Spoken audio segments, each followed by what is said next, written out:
progress, not perfection. Progress compounds while perfection paralyzes.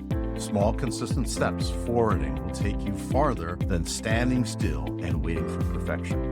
We idolize tales of overnight success and flawless execution, but those are fictitious that ignore the grit required to make meaningful strides.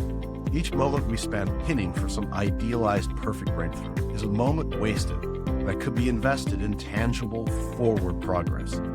Every aborted initiative forfeits momentum and real-world feedback that could fuel your own evolution. The startups shaping the future accept imperfect iterative release as a price for staying ahead of the curve. And at the end of the day, the startups and businesses that celebrate the biggest victories are those that embrace the power of imperfection, iterate, or progress rather than drowning in their illusion of perfectionism. By moving forward with a purpose, albeit imperfectly, you gain compounding growth that insights missed by those paralyzed in the flawless ideas. Prioritizing executable progress keeps you adaptive and accelerating towards increasingly refined success. This is one of those interesting things where we, as creators, as business owners, individuals, have a tendency to really get fouled up. The idea that this should be perfect, this should be great, this should be amazing, everything should be right, and it should work flawlessly, is really one of the great downfalls of our process.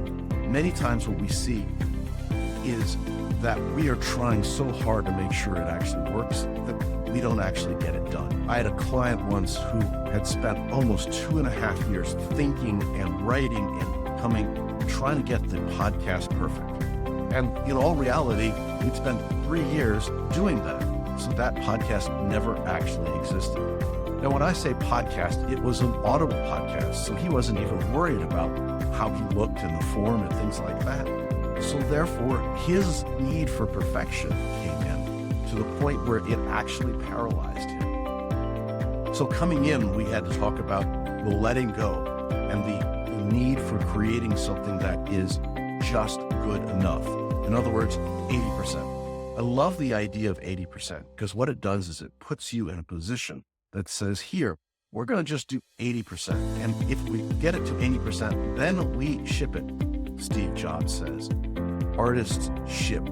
As we continue to improve, we get better. This podcast, this set of videos is always going to be about getting better. And it will get better. My lighting will get better, my sound will get better, my ability to deliver will get better. But this is a continuous podcast. If I don't spend time now getting it right and perfecting it, I will not be able to do it later. I am attempting to show my own ability to get better and get more progress.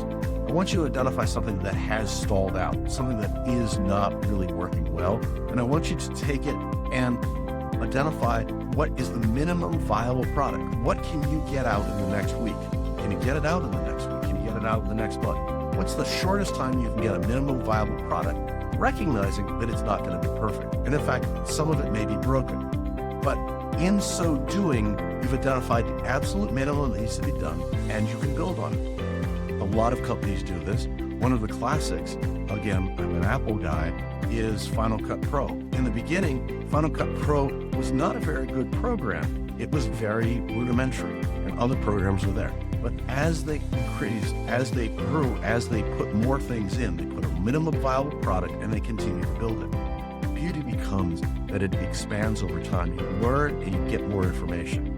The problem with perfection is that you don't get feedback, and that feedback is very difficult to get in. So I want you to identify a problem, figure out how quickly you can get it done, and then I want you to set your team to expect that not everything's going to go right, and you're going to have to pivot. Now, some people don't like this idea, but in all reality, it's one of the best ways to learn exactly what you want to do. My favorite thing to do is to get you to respond. Could you, in the comments, tell me another thing that you've seen where they created a minimum viable product to succeed? Look forward to talking to you next. Thanks for tuning in to today's episode on the Strategy Session, where we take your business from stuck to unstoppable.